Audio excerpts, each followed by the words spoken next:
بسم اللہ الرحمن الرحیم نحمده ونصلی ونسلم علی رسوله الکریم۔ 13ویں سپارے میں سورہ یوسف اور سورہ رعد اور سورہ ابراہیم ہے۔ سورہ یوسف کا کچھ حصہ 12ویں سپارے کے آخر میں ہے۔ سورہ یوسف میں اللہ تبارک و تعالی نے بہت اہم مضامین ذکر فرمائے ہیں، اور اس سورہ مبارکہ کا شان نزول اس طرح سے ہے کہ رسول پاک صلی اللہ تعالی علیہ وسلم کے پاس کچھ لوگ آئے اور انہوں نے آ کر یہ سوال پوچھا کہ یہ بنی اسرائیل جو لوگ ہیں ان کا اصل مسکن تو شام تھا، یہ شام سے مصر میں کب اور کیسے منتقل ہوئے؟ تو اس پر اللہ پاک نے حضرت یوسف علیہ السلام اور ان کے والد محترم حضرت یعقوب علیہ السلام کا تفصیلی واقعہ ذکر فرمایا کہ یوسف علیہ السلام کے زمانے میں جب یوسف علیہ السلام کو اللہ پاک نے مصر میں اقتدار عطا فرمایا تو پھر یہ اس وقت شام سے سارا خاندان منتقل ہو کر مصر میں رہائش پذیر ہوا، اور جب یہ لوگ شام سے مصر منتقل ہوئے تھے تو اس وقت تھوڑے سے تھے، 72 افراد پر مشتمل ان کا خاندان اور قبیلہ تھا، اور پھر یہ قبیلہ اللہ پاک نے اس میں وہ برکت دی، ان کی نسلیں ان کے خاندان بڑھتے چلے گئے۔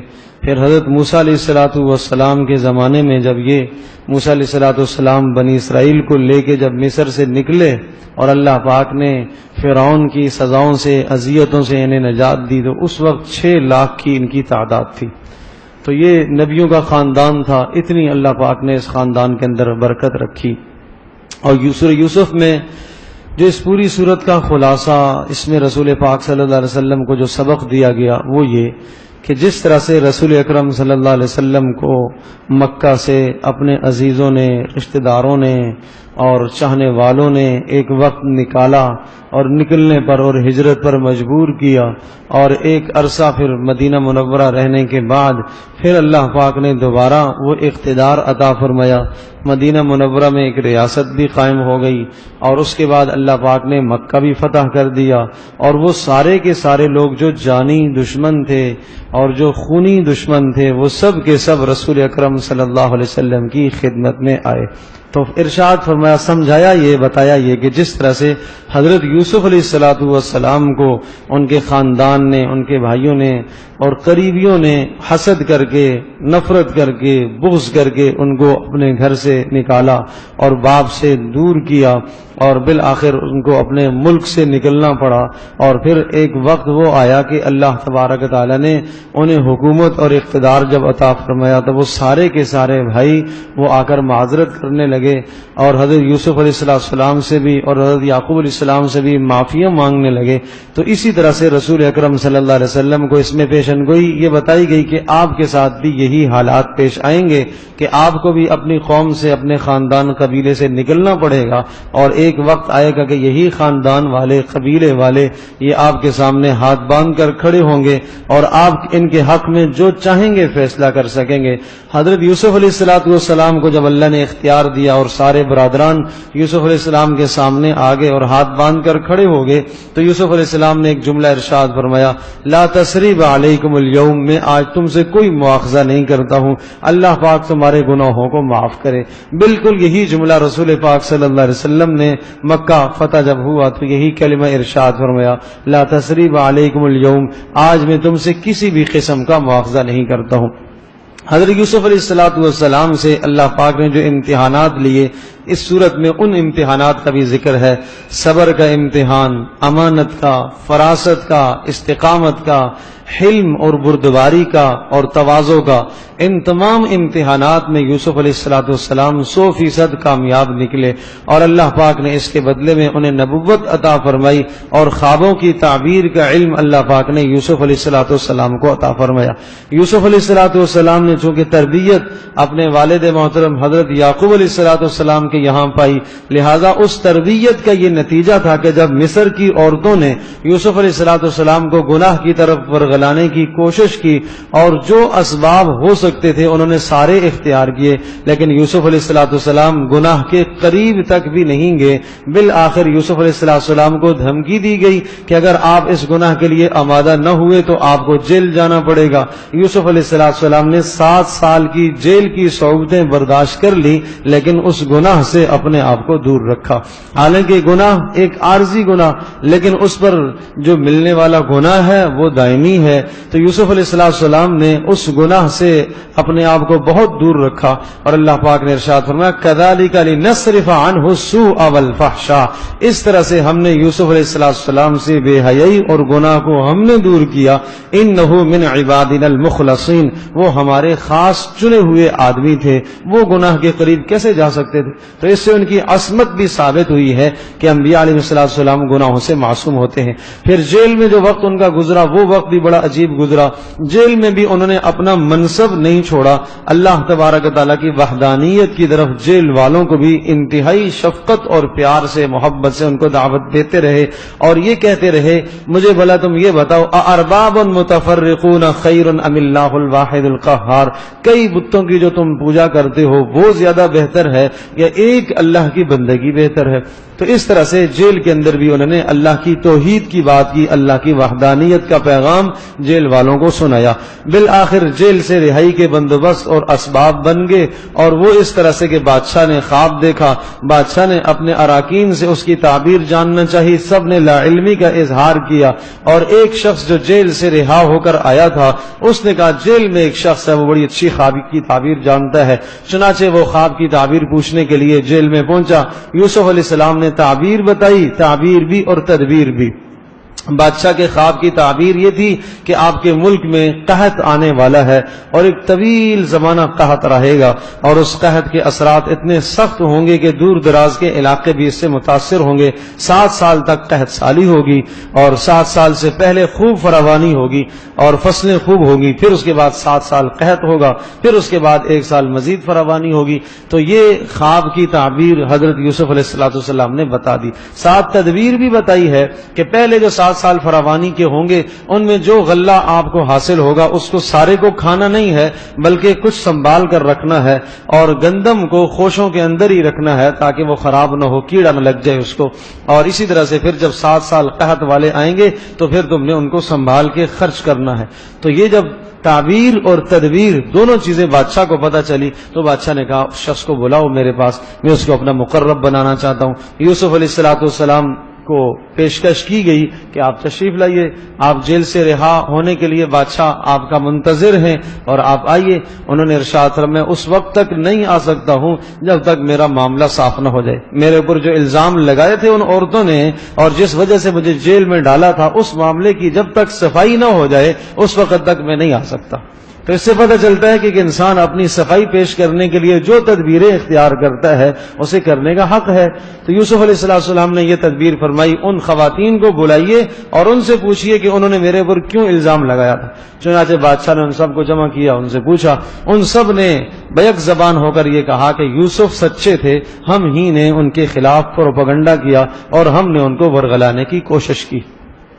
چنانچہ جب یہ معاملہ صاف ہو گیا یوسف علیہ السلام کی عزت میں اور اضافہ ہو گیا. اللہ کے نبی تھے، پہلے بھی اللہ پاک نے ان کو عزت دی تھی، مزید ان کی عزت اور اہمیت لوگوں کے دلوں میں بیٹھ گئی. اور پھر جب مصر میں وہ پہنچے تو بادشاہ نے ان کا استقبال بھی کیا اور بادشاہ نے ان کو اپنا مقرب بنایا. حضرت یوسف علیہ السلام نے ارشاد فرمایا چونکہ قحط آنے والا ہے اور اس کی بہتر تدبیر میں جانتا ہوں، لہٰذا جو خوراک کے جتنے بھی مسائل ہیں اور غلے کے جتنے بھی مسائل ہیں ان کا نگران مجھے مقرر کر دیا جائے تو میں بہتر طریقے سے یہ انجام دے سکتا ہوں.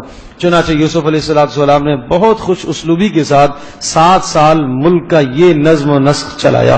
اور اسی اثنا میں پھر برادران بھی آئے، ان کو پتا چلا، وہ تو لوگ شام میں تھے، انہیں پتا چلا کہ مصر میں ایک نیک شخص ہے اور وہ غلہ فراہم کرتا ہے اور اس کے پاس غلہ جمع ہے، وہ وافر غلہ ہے، دیتا ہے. ہر آنے والے کو یوسف علیہ السلام جو ہے وہ 20 دراہم لے کر 1 اونٹ کا بوجھ دیتے تھے. معمولی سی قیمت 20 دراہم لے کر 1 اونٹ کا بوجھ ہر ایک کو دیا جاتا تھا. تو تو یوسف علیہ السلام کے پاس برادران جب آئے تو یوسف علیہ السلام نے تو سب ان کی شکلیں دیکھی، پہچان گئے، وہ نہ پہچان پائے. اور یوسف علیہ السلام نے پھر ان سے پوچھا تمہارا ایک اور بھائی بھی ہے، وہ کہاں ہے؟ یوسف ایک بھائی ہے، وہ کہاں ہے؟ وہ گم ہو گیا. کہنے لگے وہ گم ہو گیا. اچھا ایک اور یوسف کا حقیقی بھائی تھا بنیامین، اس کی ماں شریک، وہ کہاں ہے؟ وہ بھی گھر میں ہے. وہ کیوں نہیں لائے ہو؟ اس کو ابا جان نے نہیں آنے دیا، اس لیے کہ ابا بوڑھے ہیں، اور وہ یوسف جو گما ہوا ہے ہم سے بچھڑ گیا، ابا اس کی وجہ سے بھی بہت پریشان ہیں، اس لیے انہوں نے اس کو نہیں چھوڑا. تو اللہ پاک کی طرف سے یہ حکم تھا کہ آپ نے ظاہر نہیں کرنا ہے، چھپانا ہے معاملے کو. انہیں بیچاروں کو نہیں پتا کہ یہ کیا معاملہ ہے. یوسف علیہ السلام نے کہا آئندہ جب تم دوبارہ آؤ گے تو وہ چھوٹے کو ساتھ لے کے آنا، اگر تم اس کو نہیں لے کے آؤ گے تو پھر تمہیں بھی کچھ نہیں ملے گا. تو اب تو چونکہ یوسف علیہ السلام کے بعد حکومت ہے، اقتدار ہے، وہ سب باتیں جو کہیں انہوں نے بغیر کسی سبب کے چروں چراں کیے تسلیم کر لی. یا کہ والد محترم سے تذکرہ کیا، اس طرح سے نیک آدمی ہے، اچھا آدمی ہے، اور دیکھیں ہمیں جو پیسے ہم لے کے گئے تھے وہ بھی انہوں نے واپس لوٹا دیے، وہ بھی انہوں نے نہیں لیے. اور انہوں نے کہا کہ بھائی چھوٹے کو لے کے آؤ، اگر نہیں لے کے آؤ گے تو ہم نہیں دیں گے. یعقوب علیہ السلام نے کہا کہ نہیں بھائی، تم پہلے بھی یوسف کو لے کے گئے تھے اور گم کر کے آگے، اور پتہ نہیں یوسف کو تم نے کیا کیا ہے، وہی حشر تم اس کے ساتھ بھی کرو گے. لیکن بہرحال جب انہوں نے عہد کیا کہ نہیں انشاءاللہ ہم پکا وعدہ کرتے ہیں کہ لے کے آئیں گے، یعقوب علیہ السلام نے اعتماد کر لیا. اس سے یہ سبق ملتا ہے کہ باپ کو اولاد پر غلطی کے بعد بھی اعتماد کر لینا چاہیے، اعتماد کر لینا چاہیے. یقین دہانی جب انہوں نے کرائی ہے تو اعتماد کرنا چاہیے. لیکن یہ کہا یعقوب علیہ السلام نے قال اللہ علی ما نقول وکیل، کہ جو ہم کہہ رہے ہیں اس پر اللہ ہی کو میں نگران اور نگہبان بناتا ہوں. تمہاری باتوں پر مجھے اعتماد اور بھروسہ نہیں ہے، میں اللہ پر بھروسہ کر کے اس کو تمہارے سپرد کرتا ہوں، لے جاؤ اسے. چنانچہ لے گئے.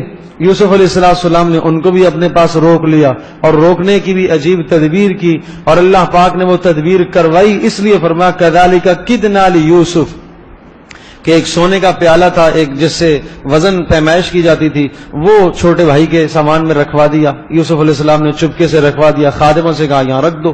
چنانچہ جب یہ قافلہ لے کے مصر کی طرف چلا اور مصر کی سرحد سے جب نکل چکے، پیچھے یوسف علیہ السلام نے لوگوں کو بھیجا جاؤ ان کو جا کے بلا کے لے، ان سے کہو کہ تم میں کوئی چور ہے. آئے اور کہا کہ بھائی تم میں کوئی چور ہے اور ہمارے بادشاہ کا پیالہ گم ہو گیا ہے جس سے وہ ناپائی کرتے تھے اور ناپ کے گندم ڈالتے تھے، وہ چور. انہوں نے کہا اللہ کی قسم ہم نے تھوڑی چوری کی ہے، چوری کرنا تو یہ فسادیوں کا کام ہوتا ہے، اور ہم یہاں فساد پھیلانے کے لیے دیار غیر میں آئے ہیں، ہم تھوڑی اس لیے آئے. تو پھر انہوں نے پوچھا کہ اچھا اگر تمہارے سامان سے دستیاب ہو گیا تو پھر کیا سزا ہے تمہاری؟ کہا ہمارے یہاں تو یہ سزا ہے کہ جس چور سے جو مال دریافت ہوتا ہے وہ چور اسی کا ہوتا ہے، چور کو دے دیا جاتا ہے اور غلام بنا لیا جاتا ہے. اچھا ٹھیک ہے آ جاؤ. لے آئے. فبدأ بأوعيتهم قبل وعاء أخيه ثم استخرجها من وعاء أخيه. یوسف علیہ السلام نے پہلے اپنے 10 برادران کے سامان کو تلاش کرایا اور پھر آخر میں چھوٹے کے سامان کو ڈھونڈا. جب چھوٹے کے سامان کو ہاتھ لگانے لگے تو خود اس طرح سے کہا نہیں اس نے تھوڑی چوری کی، تو بچہ ہے، معصوم ہے، چھوٹا ہے. تو انہوں نے کہا نہیں آپ تسلی کر لیں، آپ دیکھ لیں. پھر کہا کہ نہیں بھائی 10 سے نہیں نکلا تو اس سے کیا نکلے گا؟ کہا نہیں آپ تسلی کر لیں، آپ دیکھ لیں. چنانچہ جب کھولا تو اسی سے نکلا، اس لیے کہ ڈالا ہی وہاں تھا. تو اللہ نے فرمایا کذالک کدنا لیوسف، ہم نے یوسف کو تدبیر سکھائی ہے، یہ ہیلا ہم نے سکھایا ہے تاکہ کوئی عصمت انبیاء پر قدغن نہ لگائے کہ یوسف علیہ السلام نے یہ معاملہ کیوں کیا، اس طرح سے تدبیر کیوں کی. تو اللہ نے کا حکم تھا اس لیے ایسا ہی کیا. ما کان لیاخذ اخاه فی دین الملک الا ان شاء اللہ، ورنہ مصر کے قانون میں ایسا نہیں تھا. مصر کے قانون میں چور کے ہاتھ کاٹے جاتے تھے، اس لیے کہ وہاں تو تورات نافذ تھی، موسیٰ علیہ السلام کا دین چل رہا تھا اور وہاں تو یہ نظام تورات سے پہلے کے احکام تھے یہ. لیکن وہاں کا قانون یہ تھا کہ جو یہاں چوری کرے گا اس چور کے ہاتھ کاٹے جائیں گے. اور یعقوب علیہ السلام کے زمانے کا جو ہے ان کی شریعت میں یہ تھا کہ چور کو غلام بنایا جائے گا. تو بہرحال جب یہ روک دیے گئے تو ان 10 بھائیوں میں سے ایک اور انکار کر گیا. اس نے کہا میں بھی نہیں جاؤں گا، ابا ناراض ہوں گے اور اس وقت تک نہیں جاؤں گا یا تب میری موت آ جائے یا ابا مجھے بلا لے. اب 3 صدمے آ گئے. یوسف علیہ السلام پہلے سے بچھڑے ہوئے، پھر بنیامین کی جدائی، پھر وہ تیسرے یہودا کی جدائی. 3 بیٹے یعقوب علیہ السلام سے بچھڑ گئے. تو سوچو تو صحیح کہ کیا حال ہوا ہوگا. اور یہ کلمات حضرت یعقوب علیہ السلام کے کہ انما اشکو بسی و حزنی الی اللہ، میں اللہ ہی کی طرف رجوع کرتا ہوں، اپنا گلہ اور اپنا شکوہ اور اپنا دکھ، اپنا درد اللہ ہی کو میں سناتا ہوں. اور پھر بھی کہتے ہیں میں اللہ پاک کی رحمت سے مایوس نہیں ہوں، مجھے یقین ہے اللہ ان سب کو لائے گا، تینوں کو لائے گا، یوسف کو بھی لائے گا، بنیامین کو بھی لائے گا، یہودا کو بھی لائے گا، تینوں کو لائے گا. اور پھر اللہ پاک نے تینوں کو لایا اور تینوں کو ملوایا. پھر اگلی بار جب آئے بہت ہاتھ جوڑ کر معذرت کرنے لگے اور کہنے لگے مسنا و اہلنا ذر وجئنا ببضاع، بڑی تکلیف میں ہیں ہم، ہمارے ابا بوڑھے ہیں، صدمے پر صدمے آگے، اور ایک بھائی ہمارا بچپن میں بچھڑا، دوسرا آپ نے روک لیا، تیسرا یہ بیٹھ گیا، یہ جانے کو تیار نہیں ہے، صدمے پر صدمے ہیں، پہاڑ ہمارے اوپر آگے ہیں صدموں کے، آپ مہربانی فرمائیے کچھ ہم سے لے لیجئے اور یہ ہمارے خاندان والے بھائی ہمارے واپس کر دیں. تو پھر یوسف علیہ السلام کو اللہ کا حکم ہوا، تو پھر یوسف علیہ السلام نے ساری حقیقت بتائی. اور یوسف علیہ السلام نے بس اتنا سوال پوچھا، حال علمتم ما فعلتم بیوسف، تمہیں معلوم ہے تم نے یوسف کے ساتھ کیا کیا تھا اور یوسف کے بھائی کے ساتھ؟ اور جب تمہیں نہیں معلوم تھا، انجان تھے، تم کیا کرتے تھے یوسف اور اس کے بھائی کے ساتھ؟ تو ایک دم چہرے کو دیکھا، فوری کہنے لگے اِنَّكَ لَأَنْتَ یوسف، آپ یوسف ہیں. اس لیے کہ ان کو پتا تھا کہ یہ راز کسی کو نہیں بتایا کہ ہم نے تو اس کو کنویں میں ڈالا تھا اور یہ تو یہاں آ گیا، سلطنت پر بیٹھا ہوا ہے، مسند پر ہے. تو یوسف علیہ السلام نے کہا ہاں انا یوسف وہذا اخی، میں یوسف اور یہ میرا بھائی بنیامین ہے. قد من اللہ علینا، اللہ نے ہمارے اوپر احسان فرمایا. اب یہاں میرے آپ کے لیے سبق یہ ہے، قد من اللہ علینا، یہ نہیں کہا میں بادشاہ بن گیا، میں گورنر بن گیا، میرے پاس اقتدار آ گیا، نہیں، قد من اللہ علینا، اللہ نے ہمارے اوپر احسان کیا، اللہ نے ہمارے اوپر احسان کیا. اللہ کی طرف نسبت، اللہ کی طرف نسبت، ہمارا کوئی کمال نہیں. پھر کہتے ہیں انہ من یتقی ویصبر، جو بھی تقوی اختیار کرتا ہے، گناہوں سے بچتا ہے اور دین پر استقامت اختیار کرتا ہے، اللہ پاک اس کے ساتھ ایسا ہی احسان فرماتے ہیں، کوئی میری تخصیص نہیں ہے. فَإِنَّ اللَّهَ لَا يُضِيعُ أَجْرَ الْمُحْسِنِينَ، نیکی کرنے والوں کے اجر کو اللہ پاک ضائع نہیں کیا کرتا. بھائیوں نے معذرت کی، لَقَدْ آثَرَكَ اللَّهُ عَلَيْنَا، اللہ کی قسم اللہ پاک نے آپ کو ہمارے اوپر ترجیح دی ہے، آپ کو بڑا مقام دیا ہے، اور ہم آپ سے درخواست کرتے ہیں کہ آپ ہمارے لیے گناہوں کی اللہ پاک سے معافی مانگیں کہ اللہ پاک ہمارے گناہ معاف کر دے. تو یوسف علیہ السلام نے بہت اعلیٰ ظرفی کا مظاہرہ فرمایا، فوری معاف کر دیا، فوری، لا تثریب علیکم اليوم. اور پھر کہا یہ میری قمیض لے جاؤ اور یہ جا کے میرے ابا جی کے چہرے پر ڈالنا اور ان کی جو بینائی گئی ہوئی ہے وہ واپس آ جائے. یہ معجزہ تھا یوسف علیہ السلام کا. اور یوسف یہ جب خوشی خوشی پھر وہاں سے قمیص یوسف علیہ السلام کی لی اور بھاگے اور دوڑے اور مصر سے شام کی طرف منتقل جب روانہ ہوئے، تو ادھر یعقوب علیہ السلام اپنے پوتوں نواسوں کے بیچ میں بیٹھے ہوئے اور کہنے لگے وَلَمَّا فَصَلَتِ الْعِيرُ قَالَ أَبُوهُمْ إِنِّي لَأَجِدُ رِيحَ يُوسُفَ لَوْلَا أَن تُفَنِّدُونَ. یعقوب کہنے لگے کہ مجھے آج یوسف کی خوشبو آ رہی ہے. اللہ اکبر، کوئی 40 سال کا عرصہ گزر گیا، مجھے آج یوسف کی خوشبو آ رہی ہے. لولا ان تفندون، اگر تم مجھے پاگل نہ سمجھو تو. اپنے جو ساتھ بیٹھے ہوئے پوتے نواسے ان کو کہہ رہے ہیں کہ اگر تم مجھے پاگل نہ سمجھو. تو انہوں نے کہا تاللہ انک لفی ضلالک القدیم، ابا جان آپ تو پرانی غلطی میں پڑے ہوئے ہیں، کہاں یوسف ملے گا، کہاں ہے یوسف. شیخ سعدی رحمۃ اللہ علیہ کا کلام ہے، فرماتے ہیں کنعان کے کنویں میں یوسف علیہ السلام کی خوشبو یعقوب علیہ السلام نہ سونگ سکے، لیکن مصر سے جب کرتا روانہ ہوا تو خوشبو آ گئی. یہ اللہ کا نظام ہے. انبیاء عالم الغیب نہیں ہوتے، غیب کا علم نبیوں کے پاس نہیں ہے، اللہ جانتا ہے. خیر اتنے میں پھر تھوڑے ہی، وہ آج کا زمانہ تو تھا نا کہ فون کر کے اطلاع کر دو بھائی، وہ تو زمانہ تھا اونٹوں کا، گھوڑوں کا، خچروں کا.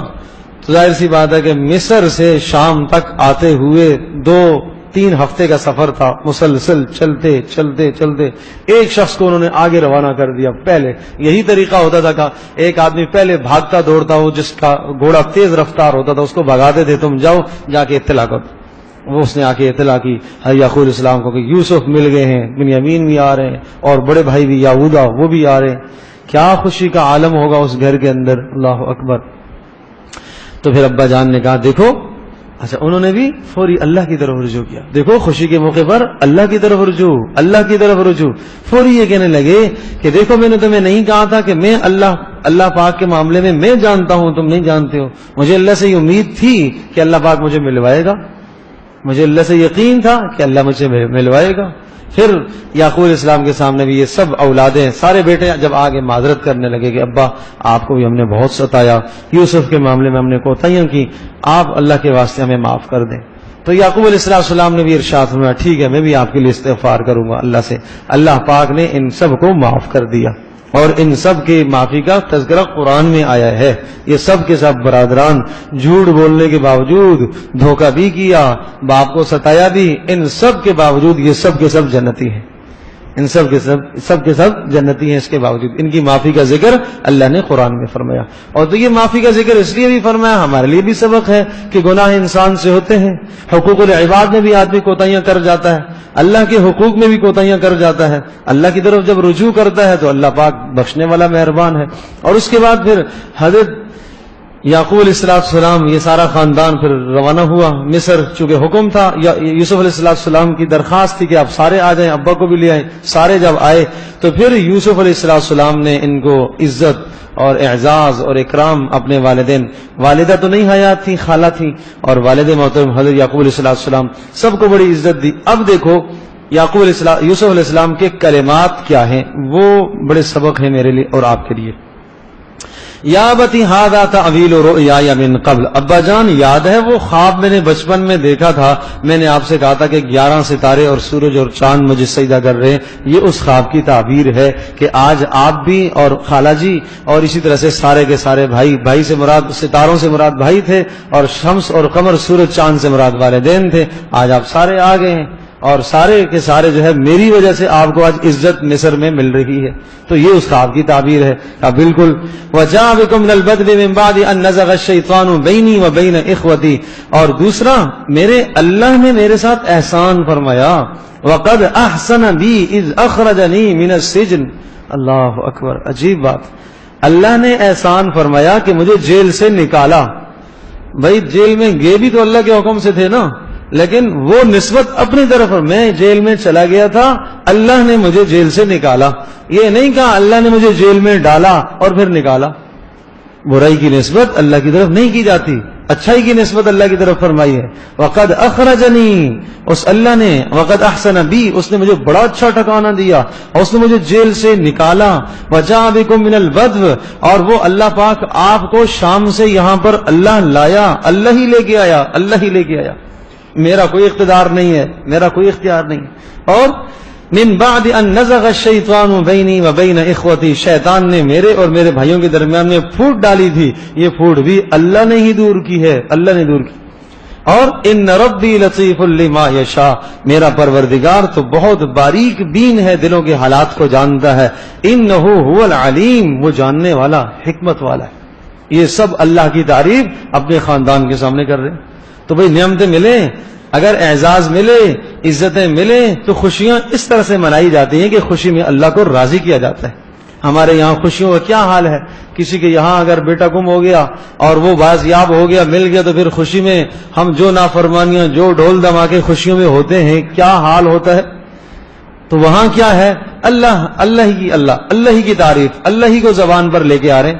اور پھر یہ سب کچھ کرنے کے بعد اب اللہ کی طرف رجوع کر کے یہ کہہ رہے ہیں رب قد آتیتنی من الملک، اے اللہ تو نے مجھے سلطنت، بادشاہت دے دی. یوسف علیہ السلام کہہ رہے ہیں وعلمتنی من تأویل الاحادیث، اے اللہ تو نے مجھے خوابوں کی بھی تعبیر سکھائی. فاطر السماوات والارض، اے اللہ زمین و آسمانوں کو بنانے پیدا کرنے والا بھی تو ہی ہے. انت ولی فی الدنیا والآخرہ، اے اللہ دنیا آخرت میں تو ہی میرا ساتھی ہے، تو ہی میرا ساتھی ہے. اور توفنی مسلمن والحقنی بالصالحین، اے اللہ میری آخری تمنا یہ رہ گئی ہے کہ میرا خاتمہ ایمان پر فرمانا. یہ نبی دعا کر رہا ہے، یہ نبی، کہ میرا خاتمہ توفنی مسلمن، اسلام پر میری موت ہو، والحقنی بالصالحین، اور نیک لوگوں میں میرا انجام ہو جائے. پھر یہ سارے قصے کو ذکر کر کے رسول اکرم صلی اللہ تعالی علیہ وسلم کو تسلی دی اور ارشاد فرمایا ذالک من انباء الغیب نوحیہ الیک، یہ اللہ تبارک تعالی نے ہم نے آپ کو یہ خبریں غیب کی بتائی ہیں، آپ نہیں جانتے تھے، وما کنت لدیہم، آپ برادران یوسف کے پاس نہیں تھے جب وہ یوسف کے خلاف مکر و فریب کر رہے تھے، ہم نے آپ کو یہ خبریں بتائی ہیں۔ یہ آپ کی نبوت پر بہت بڑی دلیل ہے کہ ہزاروں سال پہلے کا ٹھیک ٹھیک قصہ آپ لوگوں کے سامنے واقعہ پورا جو بتا رہے ہیں، یہ بہت بڑی دلیل ہے، بہت بڑی دلیل ہے، اور اس میں ہم سب کے لیے بڑے سبق ہیں۔ اس کے بعد سورہ رعد ہے، بس اس میں تھوڑی سی میں چند باتیں عرض کر کے پھر بات ختم کرتا ہوں۔ سورہ رعد میں اللہ پاک نے عقل مندوں کی چند نشانیاں ذکر فرمائی ہیں۔ اللہ سے مانگو کہ اللہ پاک کی نشانیاں ہمارے اندر پیدا کر دے، یہ خوبیاں ہمارے اندر پیدا کر دے۔ عقل مند کون لوگ ہوتے ہیں؟ الذین یوفون بعہد اللہ، جو اللہ کے وعدوں کو پورا کرتے ہیں، یہ عقل مند ہے۔ دنیا میں عقل مند لوگ کس کو کہتے ہیں؟ جو دو چار کو پاگل بنائے، جو فراڈ دھوکے کرے، یہ بڑا عقل مند آدمی ہے اور بڑا سلجھا ہوا آدمی ہے۔ جو دین سے بڑا دور ہو، دہریا ہو اور الٹی سیدھی باتیں کرے مذہب کے خلاف، یہ بڑا ذہین آدمی ہے جی، بڑا سیاںا آدمی ہے، عقل مند۔ اللہ کہہ رہے عقل مند وہ ہے یوفون بعہد اللہ، جو اللہ کے وعدوں کو پورا کرے، اللہ کے وعدوں کو، لوگوں کے ساتھ جو وعدے کیے ان وعدوں کو نباہ کرے، فراڈ دھوکہ نہ کرے، دھوکے دے کر وعدے سے خلاصی نہ کرے، بلکہ جو وعدوں کو پورا کرے وہ عقل مند ہے۔ دوسری خوبی ولا ينقضون الميثاق، وعدوں کو نہ توڑے، وعدوں کا توڑنا نقض عہد بہت بدترین جرم ہے اور منافق کی علامت ہے نقض عہد، وعدے کا توڑنا۔ رسول اکرم صلی اللہ علیہ وسلم نے اپنے چند صحابہ سے ایک بار بیعت لی اس بات پر کہ تم مجھ سے وعدہ کرو اللہ کے ساتھ کسی کو شریک نہیں ٹھہراؤ گے۔ سب نے کہا جی ٹھیک ہے انشاءاللہ، وعدہ کیا۔ تم وعدہ کرو نماز نہیں ترک کرو گے، سب نے کہا ٹھیک ہے انشاءاللہ وعدہ کرتے ہیں۔ وعدہ کرو کسی کو قتل نہیں کرو گے ناحق، وعدہ کیا۔ اور یہ وعدہ کیا کہ یہ بات کبھی عزم کرو کہ تم کسی سے کسی بھی چیز کا سوال نہیں کرو گے، کسی بھی چیز کا سوال نہیں کرو گے۔ اور ان بیچاروں کا یہ حال تھا جو اس وعدے میں شریک تھے، اس کے بعد اگر چلتے چلتے سفر میں گھوڑے سے چابک گر جاتا، کوڑا گر جاتا تو خود نیچے اترتے اور اٹھاتے، برابر والے کو نہیں کہتے تھے کہ مجھے دے دو، کہتے تھے کہ ہم نے نبی سے وعدہ لیا تھا کہ کسی سے کوئی سوال نہیں کرنا ہے۔ یہ حال تھا۔ تو بھئی اس طرح سے وعدے کا نباہ ہوتا ہے، ایسے وعدے کا نباہ نبی صلی اللہ علیہ وسلم سے جو وعدے فرمائے ایسے وعدے کا نباہ کرتے تھے۔ تیسری خوبی یصلون ما امر اللہ به ان یوصل، صلہ رحمیوں کا خیال کرتے ہیں۔ صلہ رحمی، ہاں، قطع تعلق کرنا بہت بدترین جرم ہے، معاشرے کا بہت بڑا ناسور ہے آج قطع تعلق، بھائی سے روٹھا ہوا ہے، رشتہ دار سے، اور کتنی ناچاکیاں ہیں گھروں میں، اختلافات ہیں اور ایک دوسرے کی شکل دیکھنے کو گوارا نہیں۔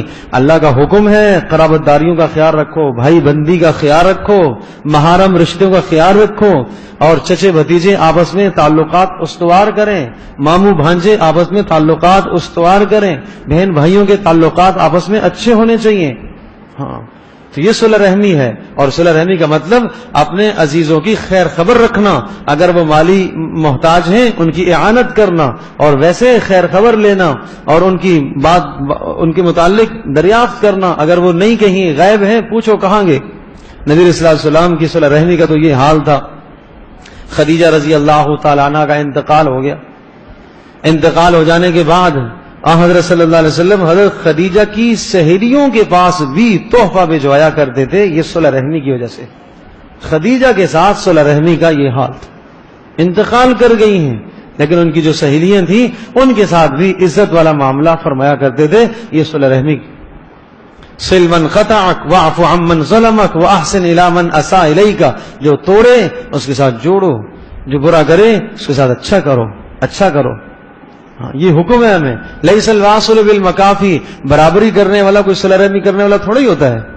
ہاں، صلہ رحمی کرنے والا وہ ہوتا ہے جس سے تعلق توڑے اور یہ جوڑنے کی کوشش کرے، یہ صلہ رحمی ہے۔